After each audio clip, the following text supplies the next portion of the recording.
What if the collapse of entire nations isn't a tragic accident, but a predictable outcome that quietly enriches a select few? What if every debt crisis you've ever heard about hides the same winners behind the scenes? When headlines scream about bankrupt governments, austerity, protests, and suffering citizens, we're taught to assume everyone loses. Yet history tells a far stranger story. One where financial collapse follows a familiar script, and the real profits are made not during stability, but during chaos. To understand this, we need to step back and set the stage. Modern national debt didn't begin as a sinister plot, but as a tool of growth, especially after World War II, when institutions like the IMF and World Bank were created to rebuild shattered economies, stabilize currencies, and provide loans to countries that lacked capital. And for decades, this system appeared to work, lifting millions out of poverty and integrating nations into global trade. But beneath the surface, a subtle imbalance was forming. Because these loans were not neutral, they came with conditions, interest, and dependence on foreign currencies, especially the US dollar. Meaning that, as countries borrowed to develop, they also tied their economic fate to global markets they didn't control. The origins of collapse usually start quietly. Governments borrow to fund infrastructure, social programs, or simply to survive shocks like oil crises or wars.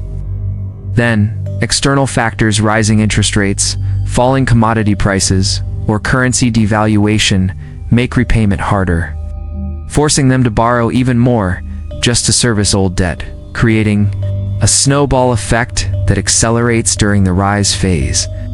When international banks, hedge funds, and bondholders eagerly lend, profiting from interest while markets remain optimistic, and politicians delay hard decisions because growth masks the risk.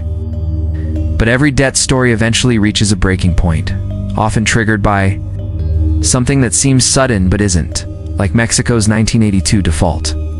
The Asian financial crisis of 1997, Greece's debt explosion after 2008, or Argentina's repeated collapses, moments when investors panic, capital flees, currencies crash, and governments are forced to accept emergency rescue packages. This is where the fallout begins, because bailouts are rarely free money.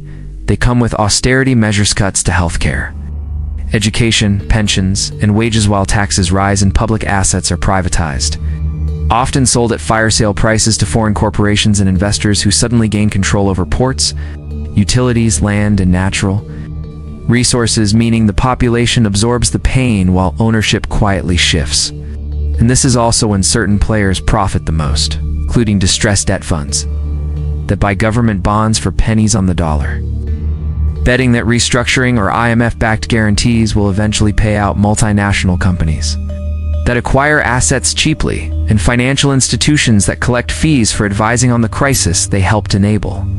Governments attempt fixes, currency pegs, capital controls, debt restructuring, or new loans, but many fail because they treat symptoms rather than the underlying dependency, locking nations into cycles where growth primarily services debt instead of citizens. And when we connect this story to modern parallels, the pattern becomes unsettlingly clear. Today, global debt has surpassed $300 trillion. Developing nations spend more on interest payments than on healthcare, and in some countries, over 40% of government revenue goes directly to debt servicing. While rising global interest rates in the 2020s have already pushed dozens of countries toward default risk, echoing past crises almost beat for beat. The shocking truth is that while citizens experience unemployment, inflation, and declining living standards, global capital often emerges stronger, more consolidated, and more powerful, reinforcing a system where collapse isn't the end of the game, but a profitable phase of it. And this leads us to 3 clear takeaways. First, national debt crises are rarely isolated failures, but systemic outcomes of how global finance is structured.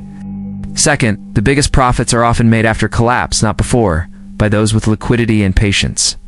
And third, without structural reform, transparency, and diversified economies, history shows that these cycles repeat with different countries, but the same results.